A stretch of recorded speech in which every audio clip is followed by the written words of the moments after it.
Bonjour Baki. Bonjour Charlie, merci de me Comment... recevoir aujourd'hui. Mais avec grand plaisir, comment vas-tu? Ben écoute, en pleine forme, en pleine forme. Ravi de l'entendre. Alors Baki, toi, je sais que tu partages ton temps entre Paris, Beyrouth et Téhéran, mais aujourd'hui, c'est bien des Français en Iran que l'on va aborder. Et avant que tu nous parles des Français en Iran, est-ce que je pourrais te demander de te présenter? Oui, bien sûr, merci beaucoup encore Charlie. Oui, on va surtout parler d'Iran parce que j'y habite depuis maintenant 7 ans. Ma première tentative d'y aller, c'était en 2004-2005. Et puis surtout, je suis franco-iranien, donc un pays que je connais bien et que je dirais que je maîtrise parfaitement. Alors, je suis le fondateur et le dirigeant d'un cabinet d'avocats qui est basé à Téhéran depuis justement 7 ans, depuis les accords nucléaires, un petit peu avant. On a créé ce cabinet avec mes associés français, Jean-Charles Albitre, pour pas le citer. Et voilà, donc ça fait maintenant 7 ans que régulièrement nous traitons d'affaires internationales, puisque la quasi majorité de notre clientèle est une clientèle européenne et bien sûr surtout française, qui ont souhaité à un moment donné, au moment de l'accord nucléaire, travailler en Iran, ou pour certains qui ne sont pas sous sanction, dont leur activité, leur secteur d'activité n'est pas sous sanction, continuent encore à travailler en Iran. Ma question pour toi est, qui sont les Français d'Iran? Alors, les Français d'Iran constituent la grande majorité des Français qui sont dans la circonscription que je représente, puisque je suis élu consulaire, conseiller des Français de l'étranger plus exactement, le titre. Et les Français d'Iran représentaient il y a encore 2-3 ans à peu près 2000 personnes, un petit peu plus de 2000 personnes. On est redescendu à un peu moins de 1500, je dirais entre 1200 et 1500 personnes. La particularité, c'est qu'une grande majorité de ces Français sont des binationaux. Et c'est vrai que tous ne sont pas forcément inscrits au consulat. Donc c'est pour ça qu'on n'a pas toujours les chiffres exacts, mais on peut dire qu'il y a à peu près actuellement entre 1002, 1003 et 1500 Français installés en Iran. Alors, tu nous as parlé de ce côté business aussi, beaucoup de Français qui viennent en Iran pour le business. Quels sont les autres attraits de ce pays et ton avis, pourquoi les Français décident de venir s'y installer? Il y a une tradition depuis plusieurs siècles de relations culturelles, amicales, culturelles, scientifiques aussi, entre ces deux pays.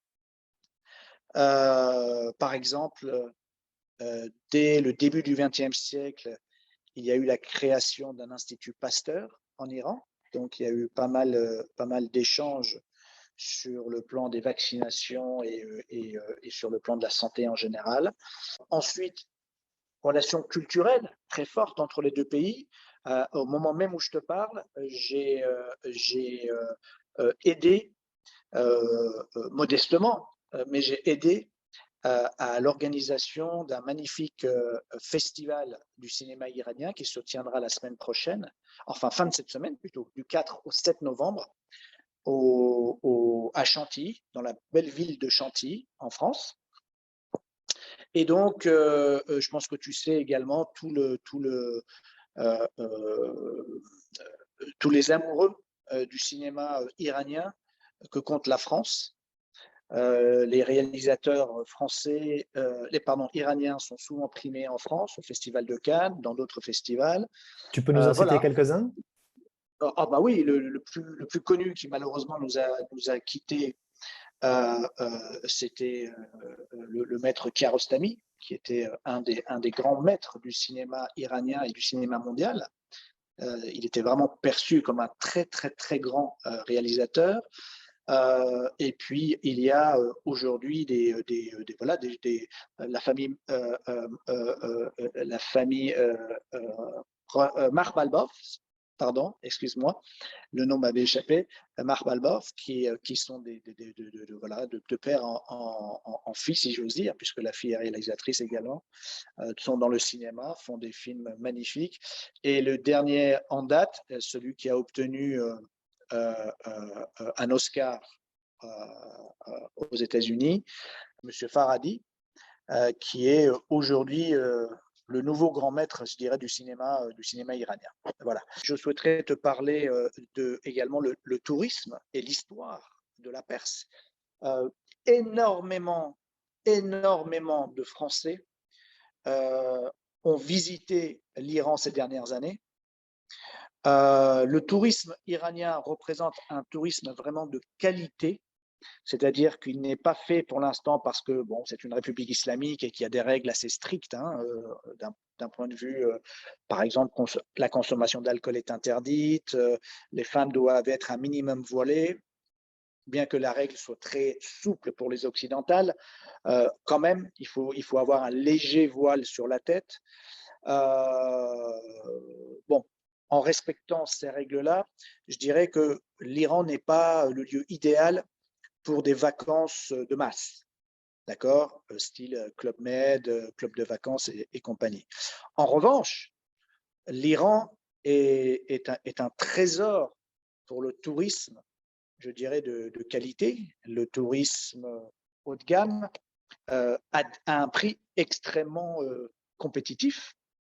Je pense qu'aujourd'hui, en matière de rapport qualité-prix, si on veut retrouver une certaine authenticité de la Perse, il y a des endroits magnifiques à visiter d'un point de vue archéologique, d'un point de vue géographique, mais également d'un point de vue architectural, puisqu'il y a vraiment des merveilles, que ce soit dans la magnifique ville d'Ispahan, les ruines de Persépolis à côté de Shiraz, l'architecture fantastique qu'il y a dans d'autres villes telles que Koshan, ou des villes un peu plus religieuses comme Qom ou Mashhad, où il y a vraiment des choses à voir. Téhéran, la capitale, est plutôt une ville très moderne. Il y a des choses à faire, il y a des restaurants à découvrir, il y a la montagne, pas très loin. L'hiver, on peut à une demi-heure de voiture aller skier, donc ce qui est quand même très agréable. Mais dans le sud, vous avez le golfe Persique avec les plages magnifiques sur l'île de Kish, par exemple. C'est un peu le Dubaï de l'Iran, donc c'est très moderne et très construit.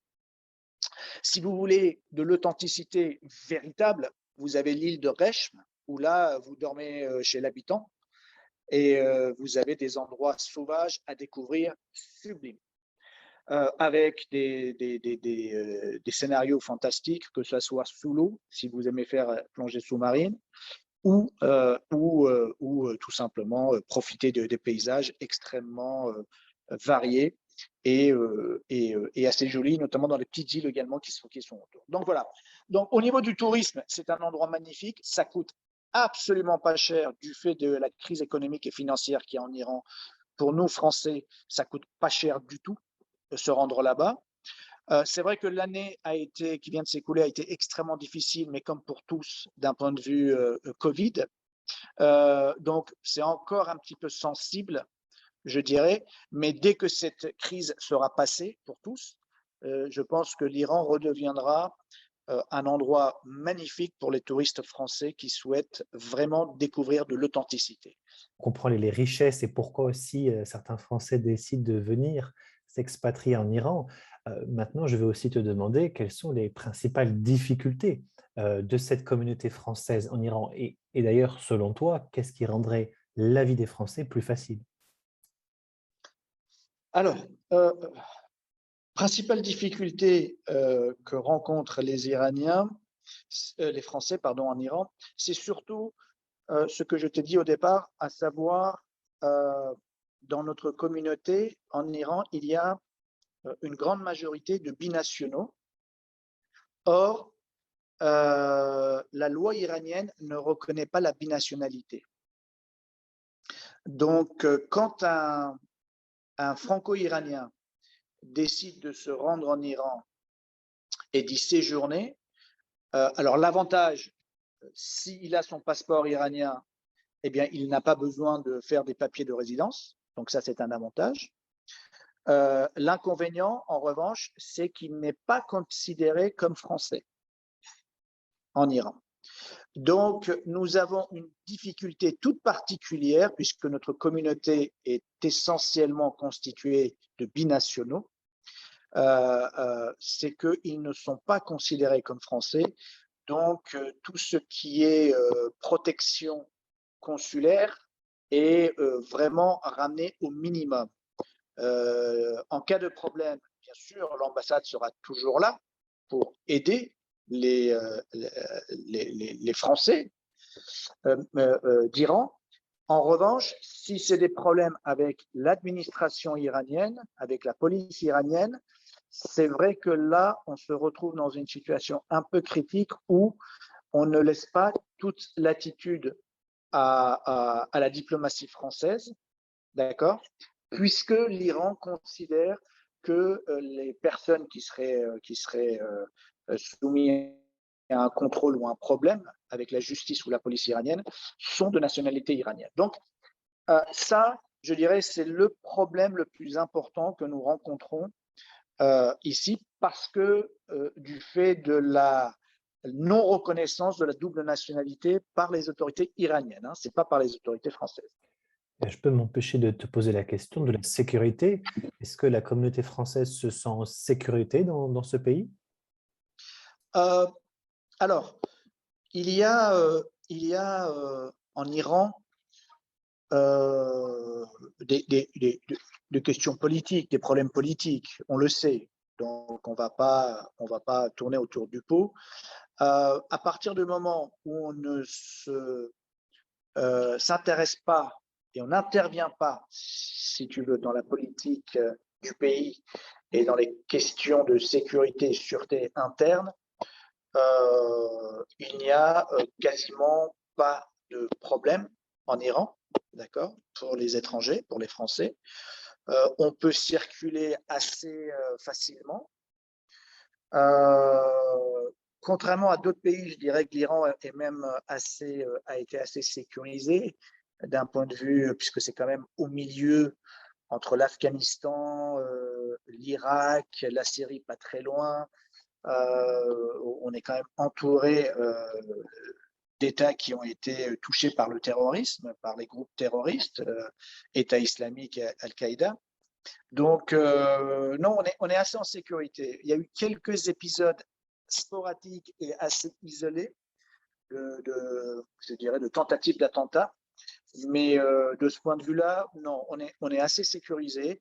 On peut circuler. En revanche, encore une fois, à cause des pressions extérieures, à cause des risques de tensions qu'il y a avec certains pays de la région, Israël, certains pays arabes, mais surtout les États-Unis, puisque même si ils sont à 10 000 km de l'Iran, ils ont énormément de bases militaires tout autour de l'Iran.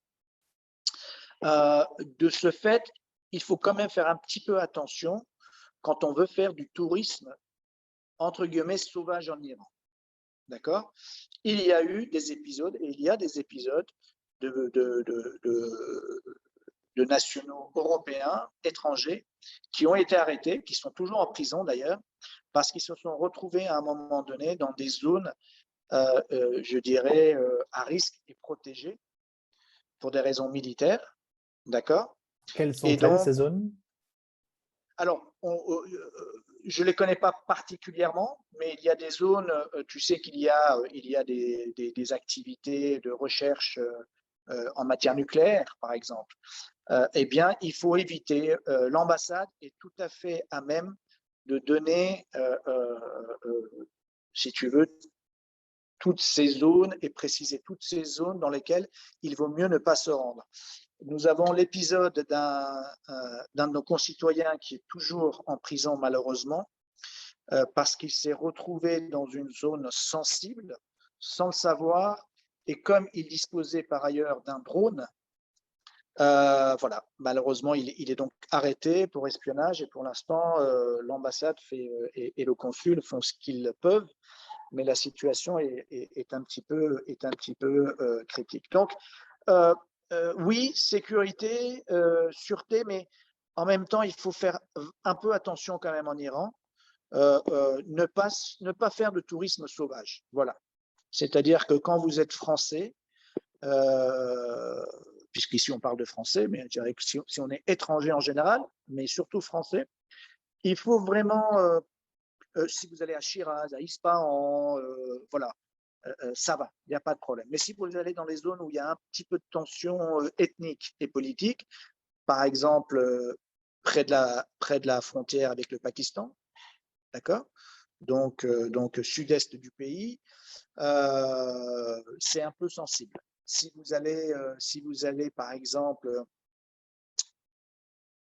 dans le Golfe Persique, sur ces îles, et que vous avez la bonne idée d'aller faire du bateau, pourquoi pas? Il faut faire très attention de ne pas être en panne de GPS et de ne pas traverser les frontières et revenir parce que tout ça pose problème. Donc il y a quand même, il faut être vigilant, voilà. Mais je dirais que dans l'ensemble, si c'est pour faire des déplacements et de tourisme classique, il n'y a vraiment pas de risque. Voilà. Mais surtout, et bien entendu, ne pas tenir de blog ou de compte dans les réseaux sociaux politiques, d'accord? C'est assez sensible. Voilà, rester sur des choses culturelles, donner son avis sur la gastronomie, sur les gens, sur la géographie, sur voilà, tout ça, poster des photos sur les réseaux sociaux, voilà, tout va bien, mais ne pas prendre des photos des manifestations, ne pas prendre des photos de bases militaires, des choses comme ça passe très très mal. Je voulais maintenant te poser la question de l'intégration. Est-ce que c'est facile en tant que Français de s'intégrer à la population iranienne? Et peut-être aussi une question un petit peu plus particulière sur les femmes. Je sais que tu disais que il y a peut-être une tolérance qui est différente entre les femmes étrangères et les femmes iraniennes. Est-ce qu'il y a des précautions que devraient prendre des femmes françaises qui décideraient de venir s'installer en Iran? Alors, s'installer en Iran, la précaution est simple, c'est que tu as l'espace public et tu as l'espace privé. Dans l'espace public, il faut absolument respecter la tenue vestimentaire au minimum imposée par la République islamique d'Iran, à savoir, par exemple, mettre plutôt des choses, des manches longues pour les femmes, pareil, plutôt des robes amples, comme tu veux, mais longs, d'accord, qui ne découvrent pas trop les jambes, et un petit foulard sur la tête, d'accord. Donc c'est pas la burqa afghane, c'est pas la tenue noire qu'on voit dans les pays du Golfe, c'est pas ça. Tu peux si tu as envie, mais c'est pas ce qu'on demande. On demande juste une tenue légère mais couvrante. Donc qu'est-ce que font les femmes iraniennes? Elles s'habillent comme elles ont envie de s'habiller en dessous, et par-dessus elles ont toujours ce qu'elles appellent, elles, un manteau, mais pas dans le sens manteau contre le froid chez nous, c'est un manteau islamique, c'est-à-dire c'est un bout de tissu qu'elles viennent se mettre, très ample, qui vient couvrir les bras et les jambes. Tu vois ce que je veux dire? Et avec un foulard, voilà. En revanche, dans les bureaux administratifs, dans l'administration, il faut se couvrir là de manière plus stricte. Donc, pendant l'heure où tu es dans un bureau à demander tes papiers ou à faire refaire ton permis de conduire ou je ne sais quoi devant un tribunal, là, il faut avoir une tenue un peu plus stricte. D'accord? Plutôt noire et plutôt la tête bien couverte. Voilà. Mais dans l'espace public, en général, une étrangère aura beaucoup moins de problèmes qu'une Iranienne, même si les Iraniennes dans l'espace public sont plutôt pareils, très cool. Tu peux voir des images sur Instagram, tu tapes femme iranienne et tu vois. Mais pareil, à l'université, dans l'administration, dans les bureaux, il faut avoir une tenue un peu plus stricte et plus sobre. Voilà. Pour le reste, pour l'adaptation, à part ça, l'adaptation est assez simple. Après, en général, il n'y a aucun problème dans les, dîners en ville, d'accord? Là, on arrive dans l'appartement, tout le monde enlève le foulard, le manteau. Les hommes et femmes se mélangent.